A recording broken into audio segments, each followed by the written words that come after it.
Thank you, Ms. Kirk. Ms. Mozzarella? Jody Mazzarella, Bethel Island. What she said, and one question to Randy was, instead of let's make this big effort of throwing everything out about Bethel Island, it seems to me there's been a lack of dialogue with Bethel Island, and maybe you guys need to have some more dialogue about that and allow this to continue so that we could actually talk about that before you start taking things out of some reference that we're in as either a primary or secondary area. Do you agree that the tentative map future development should be designated as the legacy city for legacy town for Bethel Island? I believe the whole town. Right. So the answer is no. You don't agree. And that's what has been proposed. The designation in the language that we have before us calls out an elevated, let me read it, built-up areas are legacy communities. Do you agree with that? Well, if you look at even Isleton, you've got Isleton on some of those maps on legacy cities. You don't have any delineation of where those legacy cities are. Well, Isleton is one that I just recently looked at, but it is actually in the flood zone with... We, in fact, do have designations for areas referring to each of the legacy communities in the Delta. Not on the maps I saw yesterday. So Bethel Island came up because it was the future development that was designated. And to deal with that, staff has brought back to us language defining legacy committees as built-up areas. I don't agree with that. I don't think you agree with that. I think this needs more work. Rather than hold up both of these policies, I'm suggesting that we put Bethel Island aside, move forward, and allow the county to develop a strategic, thoughtful plan to deal with this issue. If the legacy town designation is extremely important to the residents of that area, then bring forth how it should be designated. But the way it stands right now, asking for the entire island to be designated as an alternative, every other legacy community island is going to want the same thing. It's inconsistent. We should not go down that road. So I'm not saying don't do it. I'm saying separate this out. It's a separate issue. Bring it back to us when the residents and the county have thought through this. cool. Okay. Can I read my statement? Sure. Okay. I did.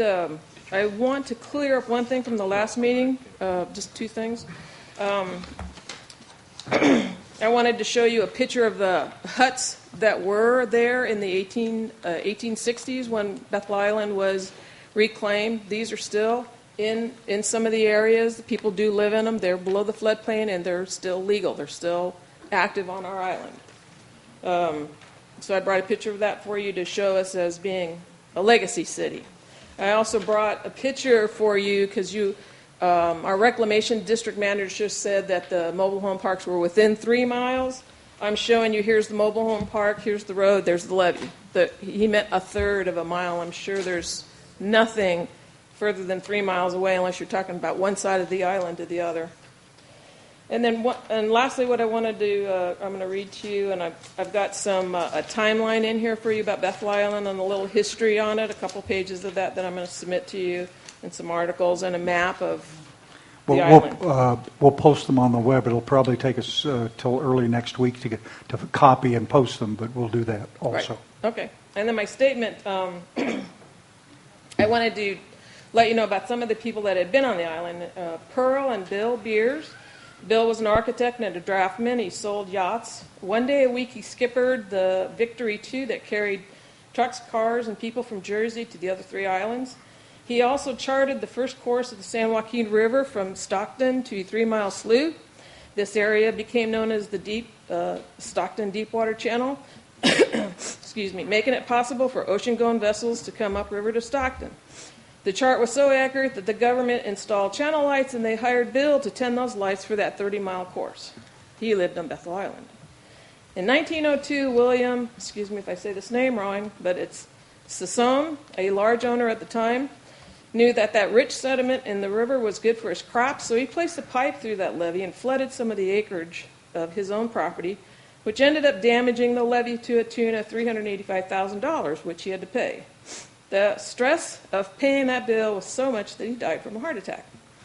In 1918, Judge Bridgeford was a Superior Court judge. He owned and operated one of the greatest Holstein cattle ranch, and he also built the Bridgeford home between the years of 1913 to 1916, when there wasn't a bridge to that island. So that two-story house was built by barge and horses. Anyway, his sons helped him with the cattle breed, of which they won notoriety and many blue ribbons. Kelly Bowerlane was a teenager in 1980. She was the first teenager to swim the 11.5 miles around Bethel Island, where she lived with her parents. Leroy Burnett, at the age of 10, started skiing for the fun of it. He also lived on Bethel Island. In 1966, he won the best world's record master slalom that's recorded in national championships. John Christian Franks owned the land which was part of Bethel Island at one time on Frank's track. He also owned J.C. Frank's Dredging Company, who's the principal company of dredging and creating the levees and the waterways of the Delta. Voyle Gilmore was the president of Capitol Records in New York. He came to Bethel Island to fish in a tournament, and when he retired, he moved to Bethel Island. He ran a boatyard and a dry dock. He was instrumental in getting the Beatles to come to America. Here are some of the people who have lived on this island. Their accomplishments, good or bad, are written for all to read. Bethel Island is the heart of the Delta, and its legacy is the numerous people that have lived there, creating history, then and in the future. Please keep all of Bethel Island a legacy city, not just the empty piece of dirt with no houses and no people. And at the last meeting, I was asked, what would I have done differently? And my question to you, Council, is the decisions that you are making about the Delta will be written for history for years to come. What will be printed in that history about the changes you are making about the Delta and the ecosystem? The Delta cannot be fixed by taking more water out of it. This is simply like the current unfunded pension plans going on with steroids as their drug. And thanks for letting me speak. Thank you, ma'am.